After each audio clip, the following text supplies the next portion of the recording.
Well, welcome to Madison Church of Christ. We're thrilled that some of you can join online. We've got a big audience tonight in Bixler, and it's not to hear me.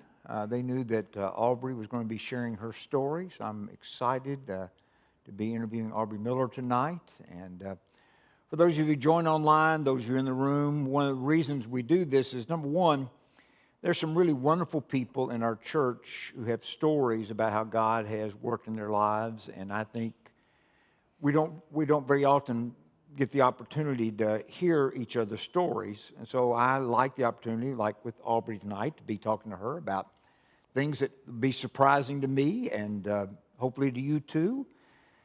But one of the things I also want to do is I want all of us to learn how to talk about how God's been working in our lives.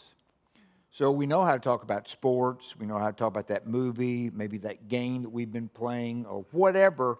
We're very skillful at talking about those things, but for some reason we feel awkward talking about how God has been working in our lives. And I don't know if that's because in our culture, everything in our culture says, well, that's just personal, that's just private, that's just for yourself, or that's just for something that happens in a church building.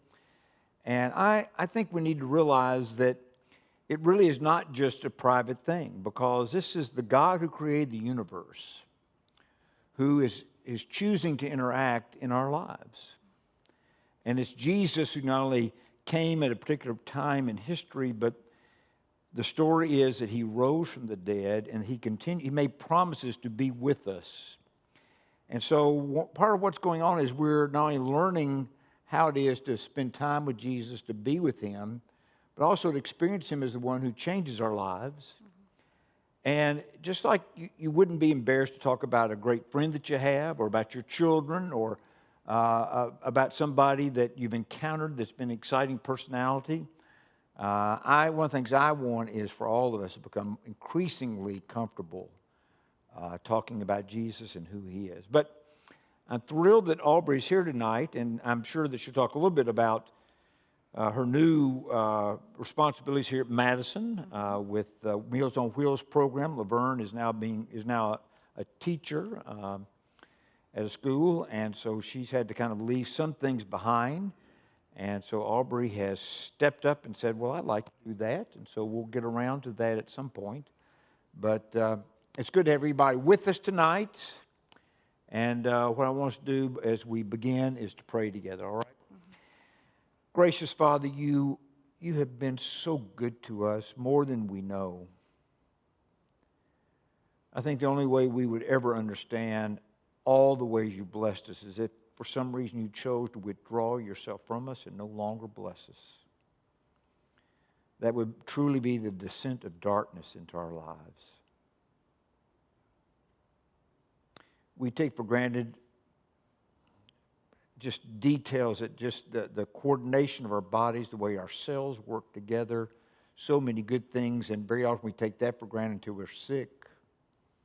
And then we're turning to you and praying and asking you to help us and get us through that, when all the while you've been sustaining the good health. You created these amazing bodies. There's just so much that is a part of who we are that without you, it simply would not be. So, tonight I pray that you'll watch over Aubrey, be with her as she talks about where her relationship with you began and how she got to where she is now, and the way you've been working, the people you've used, and whatever it is that you move her heart to share with us. Help us to listen, but also help us to be thinking about our story, what it is we could tell others about who you are and who we are with you. May Jesus be lifted up and glorified tonight. In his wonderful name we pray. Amen. Amen. Well, so, you've been here the whole time I've been here. I think one of the big revelations in my life, Aubrey, came last year. Not this year, but last year was your first year that I've ever seen you at camp. Mm-hmm. And when I get there at 7 in the morning, I suddenly discover that you have this wild imagination, and you like dressing up. I've always loved it. Well, I did not know that. I'm Right? saying I did not know that about Yeah. you. I didn't know that. But I've learned that. Right. So that last summer, I saw it again. This summer brought me great joy. I found myself laughing a number of mornings at what you would creatively show up with. Yep. And I think that's a part of, I've seen other aspects of that creativity at Madison. Your desire to try to find ways to reach out to people that are not kind of the normal path and all that. So I'm very grateful for that. And I interviewed Justin I guess last year. He'd just been selected as one of our new deacons. And so now you get to tell the real story. You get to tell the other side of things. Right. And little did he know. Right. It all comes out. All that time. You've been holding heartbreaking. So you got the whole opportunity to whatever you got to do to make that a level playing field tonight. But what where I like to begin is we all have that moment that we came into the world, into a family, that we didn't get to choose our family. Right. And we're born into this family, and it's the world that for many years we just take for granted. We think other families kind of operate on like that, and it's what we know. And over time, as we grow, we begin to see, well, there are other ways, there are other things. But so I want you to just begin that with the family you're born into, kind of your earliest memories of church, and just whatever you want to from those time on. Then what we're going to be working on is you had that start, and then you get to hear, and it's all this stuff in between. Yeah, that's a lot of stuff for That's the time a lot of that stuff. So we you have. have to pick and choose. You know. So this is volume some one. highlights. This is volume one. But what you're going to do is kind of give a highlight. This will be kind of the Reader's Digest view of a life. Yeah. Lived with in the presence of Christ. And I'm thankful for that. So where were you born, and tell us a little bit about your family of origin. Okay, I was born in Springfield, Missouri, and my parents were both also born there and have lived there their entire lives. All right. And I was born into the Church of Christ, really. They went to a Church of Christ that my dad went to ever since he was born. He still goes there. Mm-hmm. Wow. Yeah, and he has an amazing Christian family. He had an amazing Christian upbringing. And my grandma is one of my biggest inspirations. Wow. And she gets up and prays for us like every single morning at she's like still 3:30 in the morning. Yes, she's in her early 90s now, and so she, like me, she wakes up early. Yep. She doesn't set the alarm. She just wakes up. Yeah. And then they get up and pray together, and I know that has had to been playing a role in how my life has played out, the way that she prays for her whole family every day. So we are just so blessed by that. My mom started going to that church when she was a teenager, and both of her parents were atheists, and so that is what she was born into. She actually, I think the first time that she heard the gospel was going to see Jesus Christ Superstar. Oh yeah, I remember when that came out. So you just never know what way someone is going to get exposed, to any version of someone's interpretation of the gospel. Yeah, when that came out, it was big. I'm just saying, I remember when it came out, it was big. Everybody was talking about it. Some were angry about it. Yeah. It was very, I had the album. Yeah. The long play album, I played over and over again. Yeah. It's funny, though, because that piece of her history always makes me a little slower to react to, especially, I think, the mainstream retellings of the gospel that are maybe not completely true to, what I know and what the Bible says, but sometimes it's a door, for someone. And so I think that has been a good thing, in the back of my mind all these years. The church I grew up in was, I'd say, probably a little on the legalistic side, as, a lot are. But really good people, just really firm in their convictions and traditions. And I went there really until I got married and we moved out here. Okay. So Now, do you have brothers and sisters? I have 2 sisters. Older, younger, what? I'm the middle. You're the middle I'm the child. middle child. So they What's both. the age difference? My older sister is 20 months older than me. Whoa, Yes. that's close. So we grew up very close. We went through the youth group together, had all the same like friends. And then my younger sister is 4 years younger than me. Okay. So we have grown a lot closer in adulthood. And they both live here now They live in West Nashville? Nashville. Yeah. Oh, great. Out in Bellevue or where in West Nashville? In actual West Nashville. West Nashville? Yeah. Okay, So not far from me. Yeah. yeah. All right. Yeah. So I love having them here. We're really close, and That's great. yeah, they are my confidants, and we hike and talk about God and all the things. So That's great. yeah, it's a huge blessing to me. Yeah. So you grew up in this church. What are some of your big memories about growing up in that church? And like, at what point did you say, I want to follow Jesus? Can you remember anything about that? Yeah, I was 11 when I got baptized, and I think that I inherited such a deep faith just being born into that family that it was an easy decision to be like, I'm already living my life for God. I want to just do this and make it clear, The preacher there is still preaching there, Bill McFarland. How long is that? I don't know. I think he came when I was like a toddler. So, Wow. yeah, he baptized me, and I went through the youth group with his son. And That's great. yeah, so I still, when I go back home, I get to hear him preach still. And but there's some really good people, and we went through some hard things there, and any church family does. You do. But one thing that really stands out to me about that congregation is that in my lifetime, I know there was a split before I came into the picture, but they have never really done that. Like, some people naturally come and go, but they just really stick together. And I think that has instilled a really big sense of the importance of community for me. All right. So you grew up in this kind of solid environment, family, church, everything kind of had this great unity to it.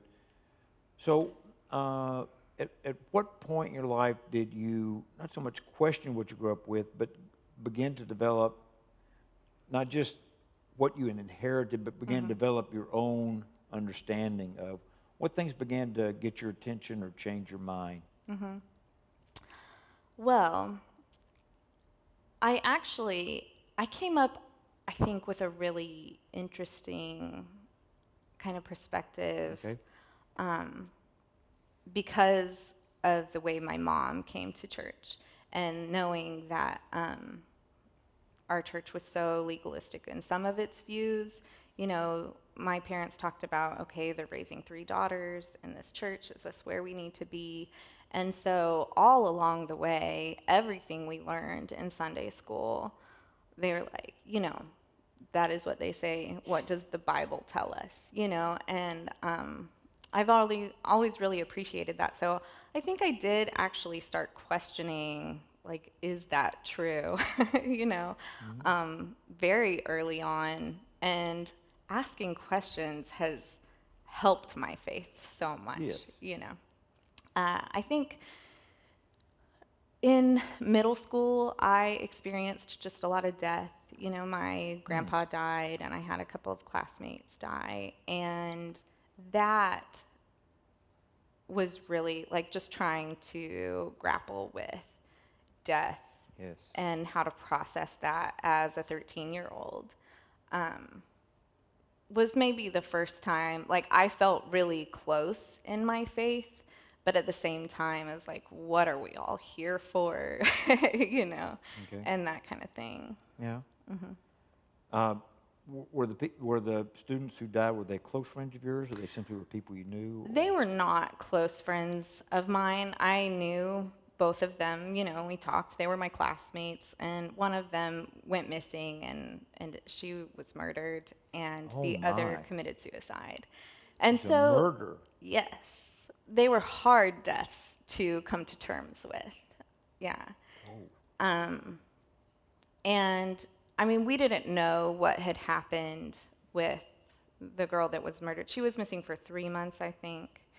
Oh, how horrible. And then when she was found and identified, it wasn't until I was in high school that they knew who had done it, and he was a serial killer and was later sentenced to death. And Whoa. so, yeah. So you never encountered the serial killer, but you No. were around when that was happening. Yeah, yeah. And I mean, my whole class of students, like, it was a lot that we went through together, and you hear people trying to process that in all Yeah. different sorts of Right, ways. okay. And so, leaning on my faith was super important, but also really hard, Yeah. honestly. Do you know what were some of the big questions that started arising in your mind at some point? I mean, one of the biggest ones was, do people who kill themselves go to heaven? Oh, okay. Yeah. As a young child, that was something that I Right. really, I remember breaking down in service one night and my mom taking me out and us just talking about, that whole situation. And now, as a parent, like, Dexter's 12, Yeah. and I can't imagine, like, walking him through something like that. But I think she did a good job, and I journaled a lot, Did and yeah, at that time I did. So when did you start journaling? How old were you when you were journaling? I only did it that year when I was 13. okay. I don't journal now. Did somebody recommend you do that to help you, or did you just pick that up yourself? I don't know. My parents might have recommended it, but I just had a lot of thoughts I needed out of my head, Right. So, So you found it helpful then, but you don't find interest in that now. I prefer to talk it out now, I think, Okay. with those closest to me, because I think I realize how you can get to a different place in your head, and the people that you trust around you can really help to correct that They course can. of thinking. And so that is what I find most helpful. Not that journaling's not helpful. I think it is, No. But that if you can find the kind of people you can talk to about Right. things, and they're wise, especially the good listeners and they have Right. wisdom. Sometimes people, they rush to solve things Yes. because they want to be the expert. And then that kind of shuts Yeah. down the conversation. Yeah, definitely. Did you have close friends in high school? I did have close friends in high school. I still, when I go back to Missouri, visit those girls now, Oh, and okay. they're, all over. One of them's overseas, and I got to see her last year, and that was very exciting. And my camp friends, I'm still really close to. The girls that I went to camp with as Church a camp? teenager, Church yes, camp? church Okay. camp. I'm still really close with those girls, and I see them when I go and visit. Well, that's neat. Yeah. Now, what about, did you go to college? I went to college for a little while, but if you'll remember in Justin's interview, he called me a college dropout, which is technically true. But he could have found a different word, couldn't he? Yeah. Yeah. But I was just not knowing what I wanted to do with my life. And so I decided to go to massage school, which is something that had always interested me.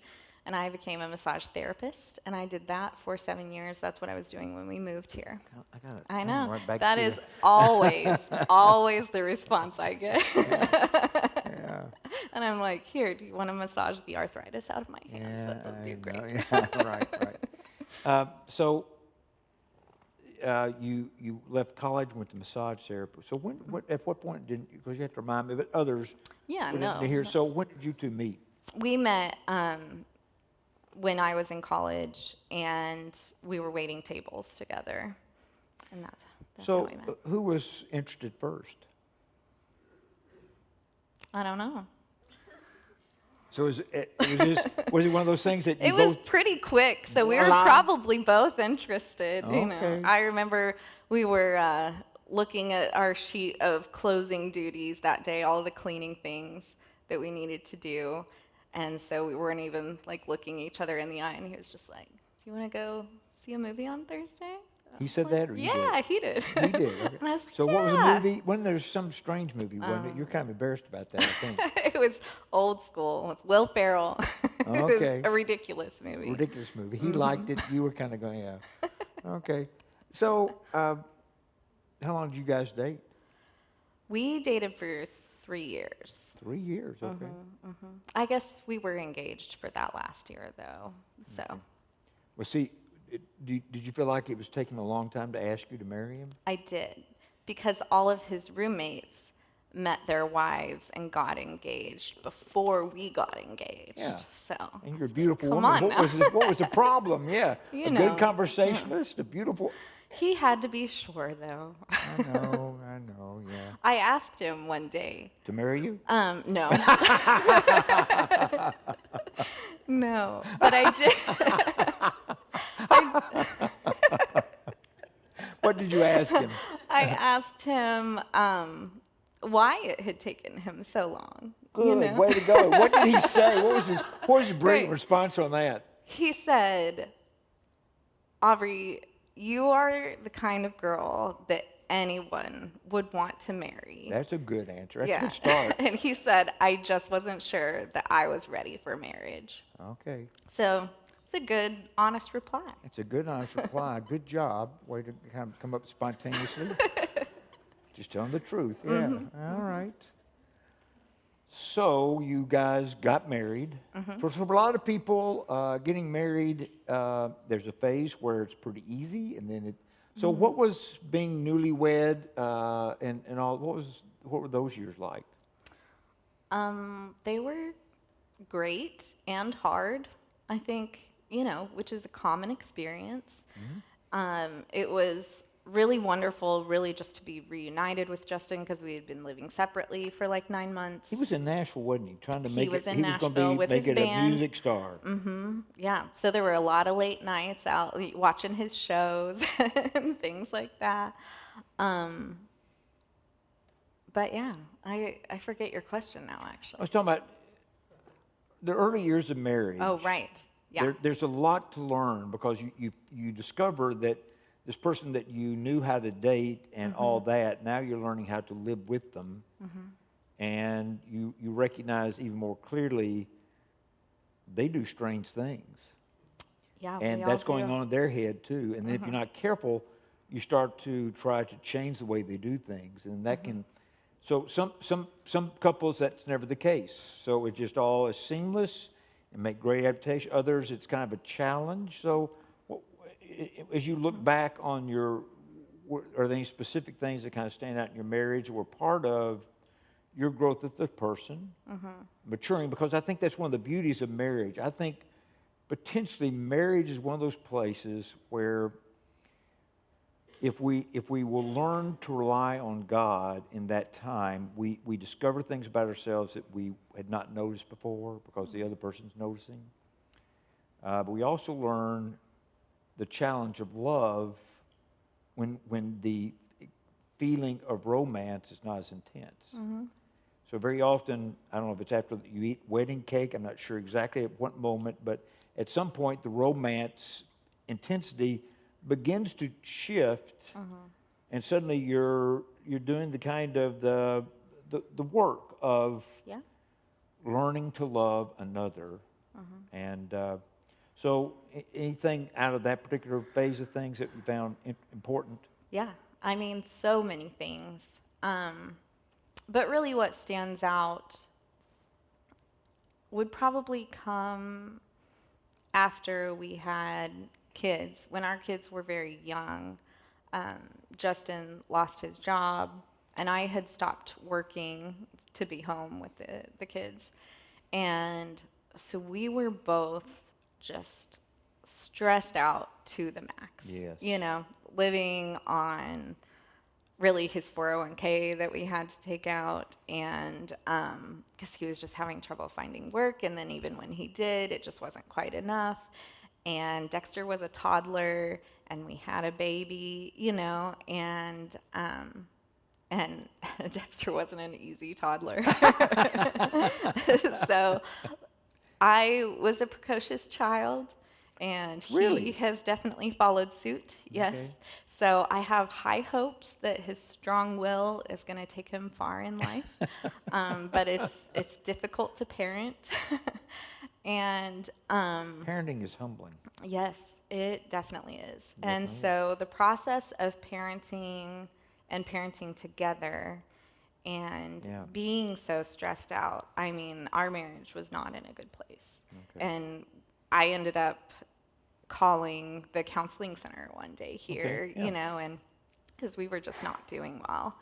And I remember her saying, like, "Are you okay?" And I just started bawling. And I was Oh, like, my "Yes, gosh. I'm okay." Oh, you're fine. You know? All right. And she was like, "You're not okay, but you're gonna be." And I was like, So is "Yes." this Joyce? This was Glenda on Linda, the okay. phone. We did go and see Joyce, though, and she was so helpful. That going through that has been something that has really solidified my identity as a child of God. Wow. Like, I think because coming face to face with not being the parent that you wanted to be, Yeah. or not being, I'm sorry, I'm going to get emotional, but not being the wife that you wanted to be, and Yes. someone not seeing you the way you thought that they Right. did. Yeah. And so, it really helped me not rely on those identities anymore. Yes. To not put myself in any box on this earth. Right. And know that whatever happens in my marriage, whatever happens with my children, because we had some friends who lost their 3-year-old that we were very close to. Oh, my. And he was close to Dexter's age. And I think embracing the uncontrollable nature of life, Yes. and knowing that my identity is still assured one of the things that has just turned me into the person that I am now, and still growing, but it's just something I really rely on. Yeah. And I think that's one of the biggest lessons a person has to learn. And some don't learn Yeah. until late in life if they learn it at all. Because so much of our identity in our culture is given to us on the basis of some role that we do well. Yeah. And when we do well, then people, that's what they publicize and all that. And so when we're struggling at some role that is a part of life, but we feel like we're falling short, and some people have much higher expectations. You don't have any perfectionism in you, do you? Of course I do. You do? Okay. So, Yes. well, and I don't know you well enough to know. Right, So, yeah. but I'm just saying, for a lot of people, I was talking to somebody yesterday, and one of my children has a lot of perfectionism. So for perfectionists, the sense is, if I can't do this perfectly, then what's wrong with me? Right. And it beats you up constantly. And there are those perfectionists who, what they always see, some, maybe this has nothing to do, but some perfectionists, what they do is they focus on people outside them. And so they are experts at finding how everybody else falls short of my ideal, what they ought to be. Yeah. Others, it's all turned inward. So they idealize other people and they go, they're doing great. Yeah. What's wrong with me, or what's wrong with us, or all that. So it's that sense of people that you really don't know anything about, the projection that they're doing this really well, what's wrong? Yeah. And it can be menacing deep down inside, because the sense is, well, if I just would do this a little more, or this a little bit better, or all that. And there's so much in our lives, and especially in our roles, because roles relate us to other people. And so if you're a parent, that parent role is with a child, And if you have more than one child, there's some child you feel like, just some child. Some children you feel like, I'm doing this really well. So our first child, she was so easy. Oh, she was easy. She'd fall didn't asleep set on my you up for the chest. I challenge. could pat her on the back, and she would Yeah. just go to sleep. It just was wonderful, and she was sweet, and she learned language early, and all this kind of stuff, and just so cute. And then I had two boys, and they wouldn't fall asleep on my chest, and one of them had colic. By the way, he's just had his first child, and she has colic. So he's having to do the stuff I had to do, where I would have to walk the streets of Columbus, Ohio, with him in the stomach, pounding him on the back, trying to get. That was the only thing that would calm him. Yeah. I wasn't pounding in the sense of beating and bruising, but that would be the thing that would suit. I sometimes would sing, sometimes I'd lecture, but that's kind of what he's having to do now. Yeah.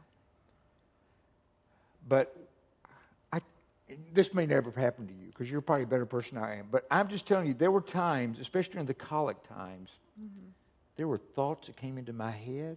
I go, how can I have that thought? I mean, I didn't give it a home. I didn't give it a place to stay.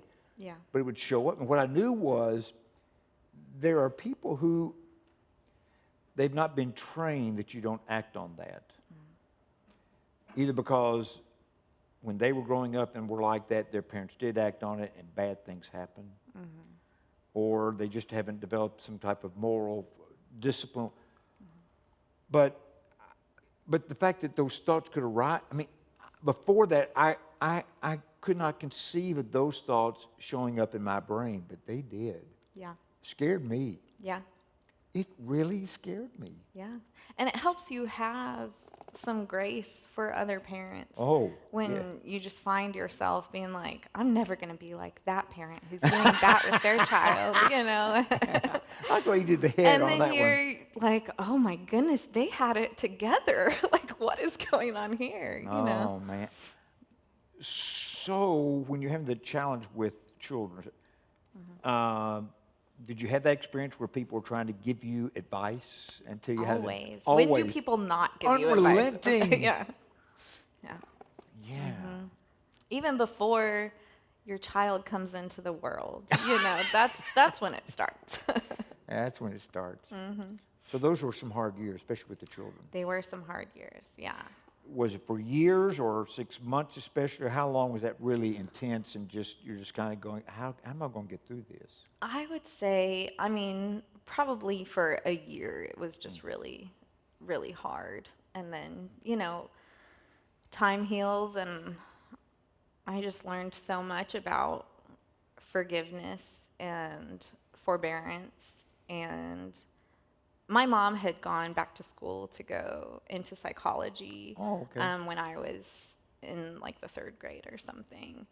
And I think because of that, I also had just a lot of tools to be able to articulate and express some of my feelings, you know, and I think that helped too. Like, we really try to have a lot of good open communication in our home with each other and with our kids.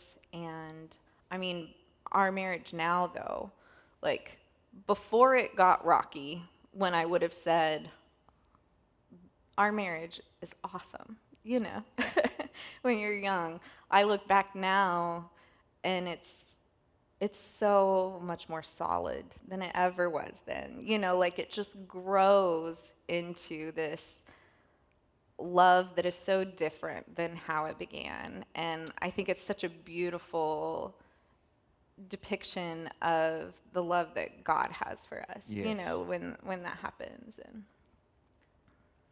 But I appreciate you saying that, because I do think it's true. And I think, so it's in Romans 5, but there are places like in Peter, I think the same similar kind of thing, maybe one in James, but where Paul talks about, and we hope in our suffering, because suffering produces perseverance, and perseverance, character, and character, hope.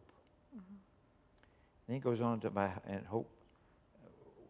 About this confidence and hope, he says, because we have this hope because God has poured out his love in our hearts through the Holy Spirit whom he has given to us. Right.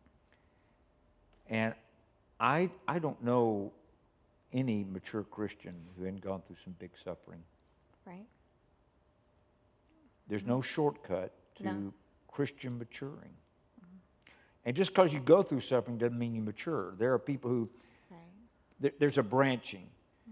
When you go through suffering, either you rely more and more on the reality of Jesus and the Father's love for us and the spiritual resources that are available, or you take a very different path. Right. There's a branching. And if you take this path, then you don't learn about two of the words you use, forgiveness and forbearance, which are essential relational terms. Right. As a husband, wife, as parent, child, any kind of relationships, church work, all that. Forgiveness and forbearance, if you don't learn how to do that and become a practitioner, committed to bearing with each other and forgiving one another, and there's a lot said about that in Scripture, right? Yeah. But if you refuse to learn those lessons, you become a bitter person. Your inability to forbear others then begins to feed back on you and all. But when you begin to learn those kinds of spiritual lessons in the suffering and stay true and do your work. So once again, there are people who go to counseling. So it sounds like one of the things you did was you did your homework. So the counselor didn't just let you talk, and so you talked. It sounds to me like you began to decide there are things that have to change. I got to do this. Is that fair? Yeah. So you did the work. But that's also the key to spiritual development. There's so many people, I think, they really don't want to do the inner work. Right. They don't mind somehow managing the impressions a little bit harder. But that's always defeating. But the more we do the inner work, we begin to become a person where things start to show up through us that without the work, they're not going to be there. Yeah. The work is hard. The work, it is, Aubrey. But it's so important. It My is. goodness. And people get discouraged by it. So I am proud of you for beginning the work, doing the work. And if you're like me, I mean, I'll turn 69. I'm still doing the work. I mean, I'm not seeing a therapist right now. I'm seeing a therapist for a long time. But there are a number of things you learn in therapy, and what you realize is that's a lifelong project. Yeah. And what I've had to learn was, and I do that work in the presence of Christ. Yeah. And I do that work with prayer and with certain spiritual disciplines. And it's the everydayness of the work. Right. Yeah. Yeah. So what else have you learned, just spiritually? What else has changed in you? Yeah. Because we've got about I know. I was 20 like, how minutes. much time do we have? Well, what we can do is, Yeah. if we need to, we'll go next week too, because Gregory and I are going to do something. We're still undetermined. Oh, So we no. can bring you back if you want to, but go ahead. I would say one of which I'm still in therapy, by the way, or in therapy again. I've anyway. spent a lot of time in therapy over the years, Yeah. starting It can in the be- early years. And yeah. yeah.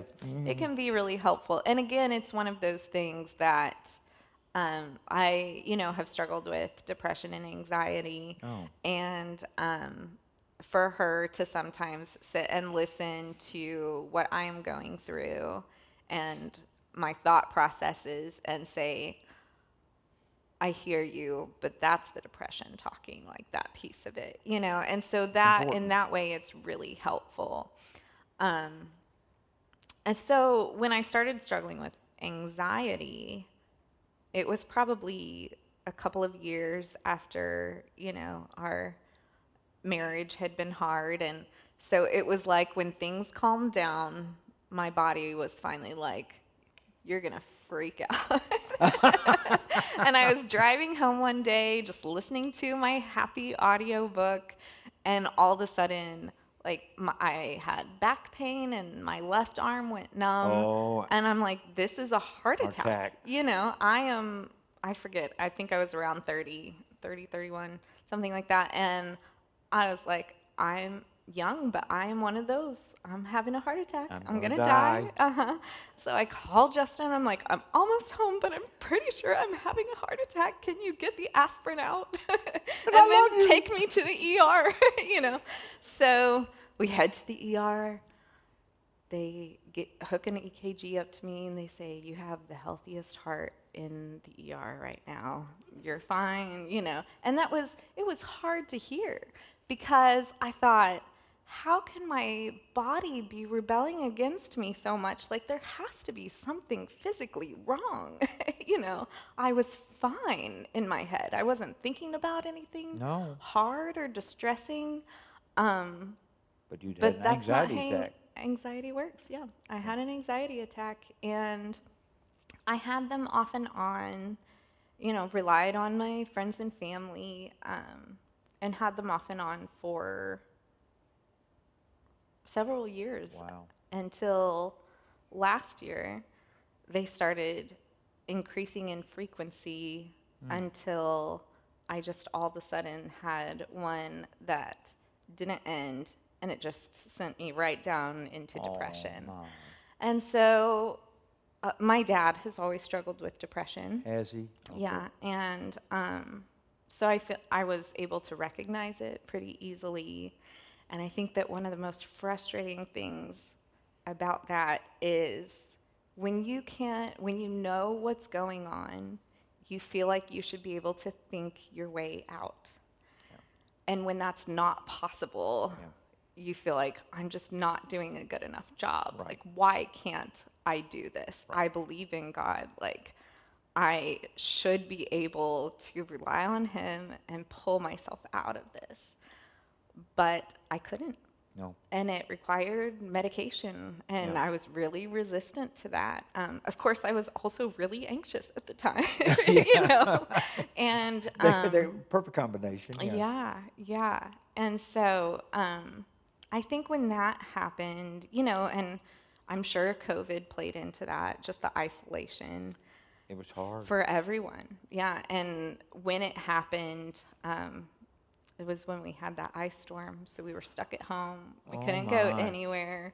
I was just, you know, calling, trying to get doctors set up, you know, and they were just like, can you sit in the sunshine anywhere in your house, you know, because it's freezing outside. And so I was trying to do that. But I think coming through that, I mean, it's been one of the most difficult things I have ever done. And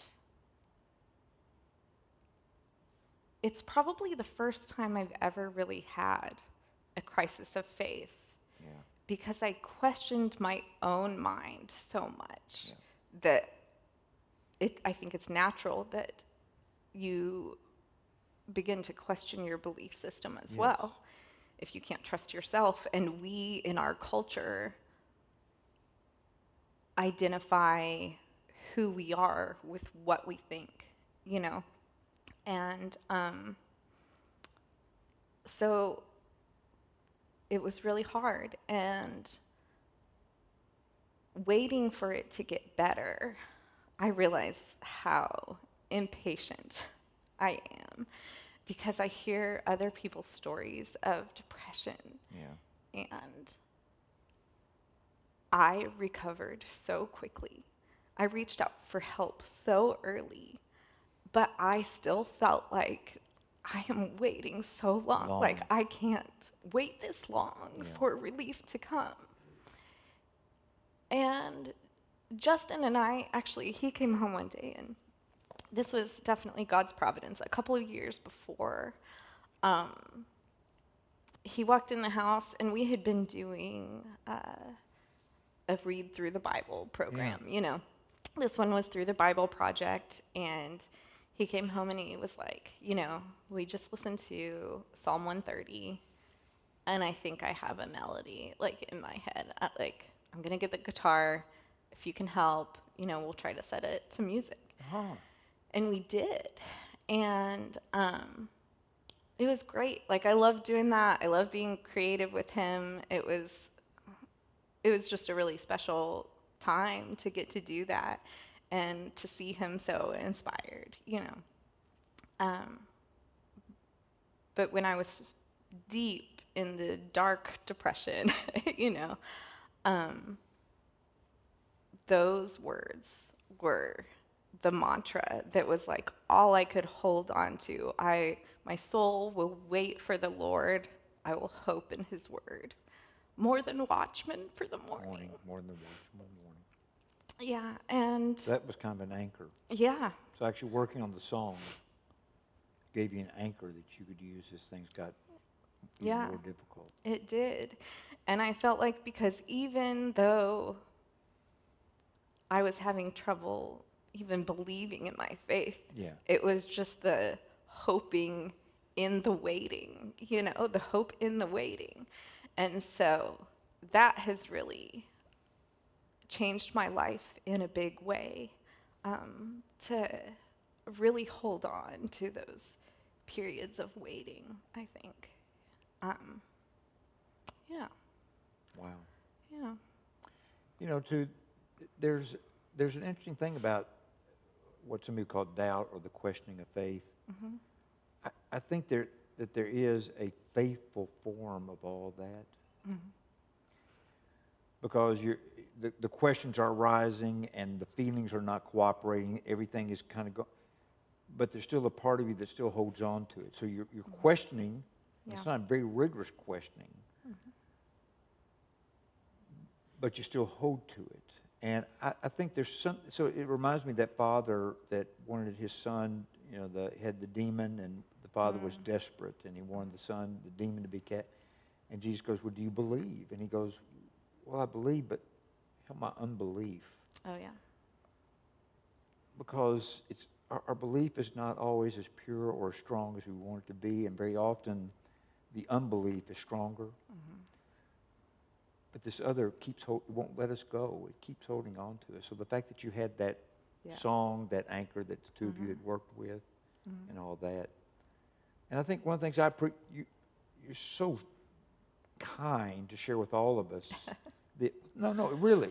Because there's some people, you just tell your story and you don't talk about that. Yeah. Right? So I am very grateful that you chose to, especially because I think that for those of us who've never gone through what might be described as a clinical depression, where something chemically shifts. Right.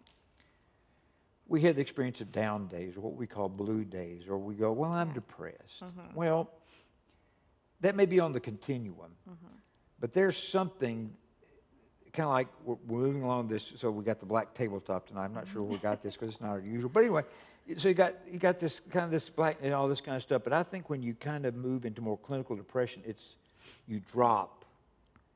And you drop into space. So this is kind of familiar territory of anxiety that can get very intense, or depression, but suddenly they go somewhere else, and you go,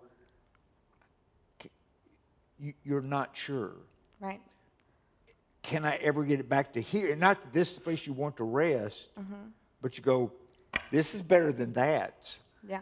You have it exactly right, though. I just recently, you know, I was telling someone I would describe depression as falling into a well. And there's a rope, but it never goes taut. And it's just falling with you. And so that is like trying to hope that it will eventually catch is the waiting that I'm talking about. Yeah. Without certainty. Yes, without certainty. Yeah. Wow. Is there anything more about that you want to talk about, or is there something you want to now, other things that you were thinking about that you did want to share? Because like I know and I don't want to leave that if you want to talk more. No, that's okay. Okay. I do know that you've started doing work with Meal on Wheels, but there may be something before. So is there something else that you want to talk about as far as your spiritual development and what God's teaching you? Is there something else about that? And then the last few minutes, let's make sure we have at least 5 minutes where we can talk a little bit about the why of being engaged with Meals on Wheels. Yeah. I did want to mention actually my experience with Trek, which, okay.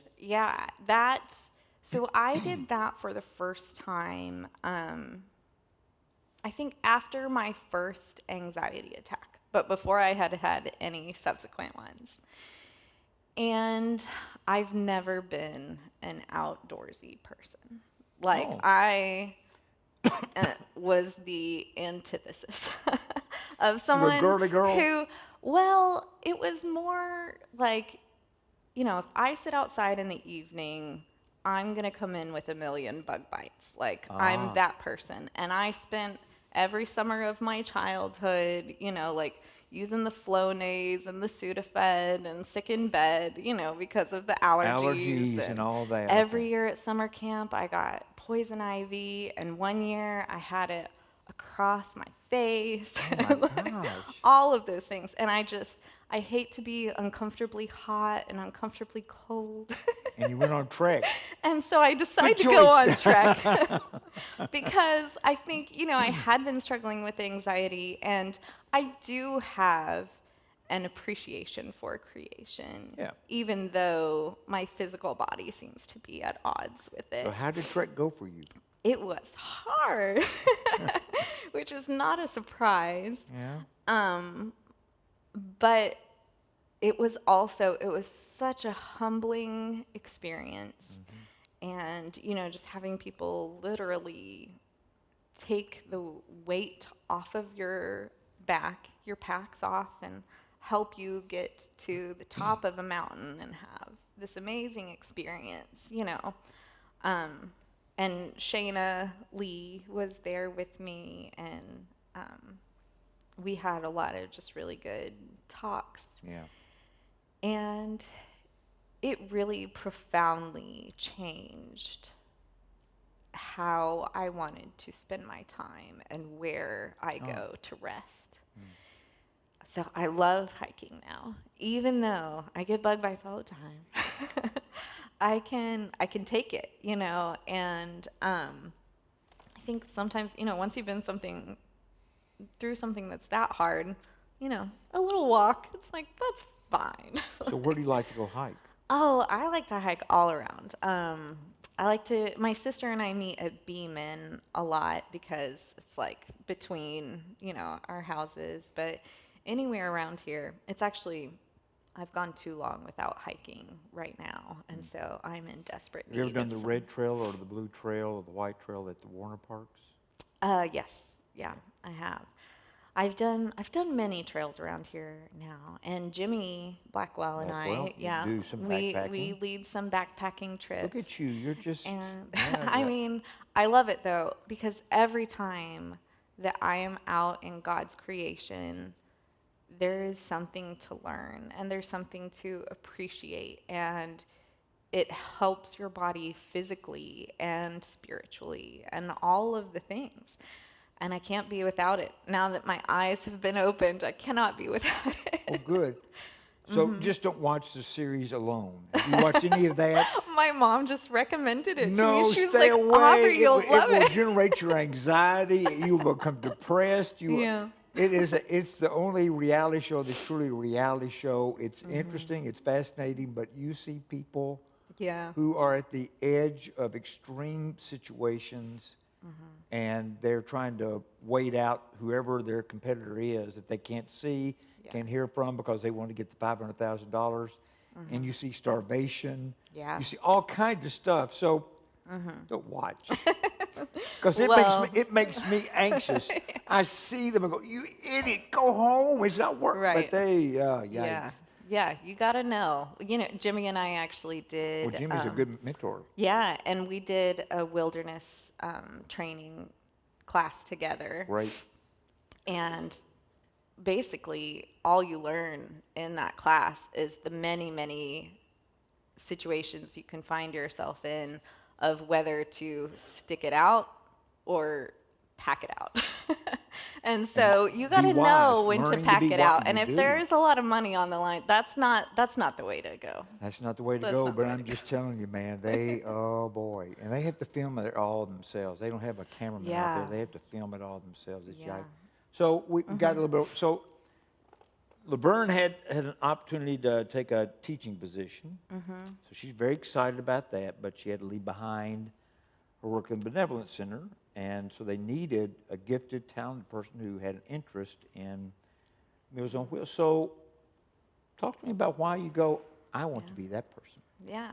Well, I was called, and it's like, are you that person? You know?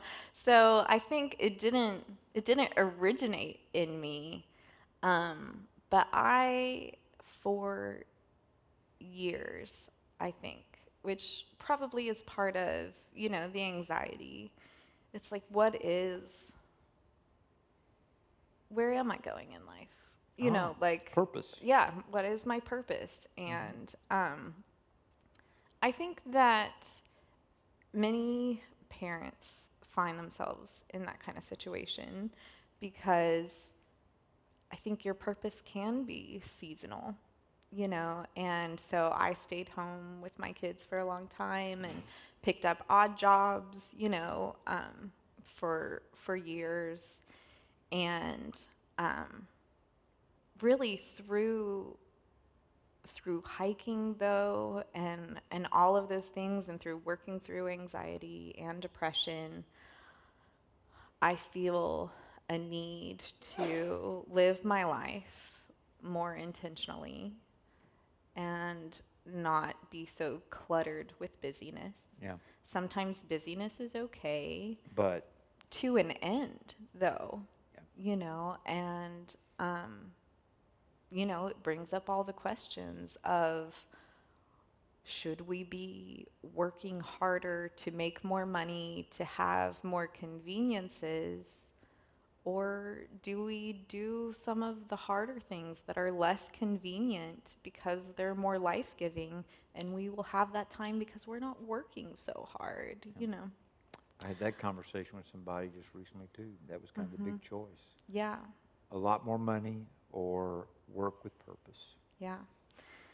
Yeah. And I think that lesson of identity too, and just wanting every decision that I make to really mean something, to all come back to who I am and what I've been created for. And serving the community is something that is very close to my heart. It is. I think that God has really called me to that. I think He calls all of His people to that. And if we're here and local, then this is our mission field. And so I said yes to Meals on Wheels. And, even when we were really broke, too, I did a whole lot of cooking from scratch. You can taught cooking classes here. Yeah. Well, it's cheaper. Oh, it is. And so we ended up, like a few years later, I think Nate had given a really good sermon, and I came to him after, and I was like, Nate, you're so right. Community is what it's all about. And I have learned a lot on how to feed a family of 4 for $400 a month, and I would love to teach people in this community how to do that. And it's healthier too, and so all of those things, that we all know in the back of our minds, but so it was a really natural fit to cook for people, and I am loving it. I was Great. a little apprehensive just about, doing something new for one thing, and not overcommitting my time. We've worked with the youth group for a really long time, and this year more than ever, I feel like I have been a little disconnected because I haven't gotten to spend really as much time with those kids as I would have liked to. But the hours are great. And so it's all working out. The volunteers that I have been meeting and talking with, I talked with Bill Agee for a while the other day, and they're just such good people. And Madison has some really good people. Mm-hmm. Right. And I just thought this is the way that I want to be living my life. Great. Like I love seeing them embody that, and if I can be a part of that in some small way, then I think God will be glorified. I think you will. I think he already is, and I think you will be.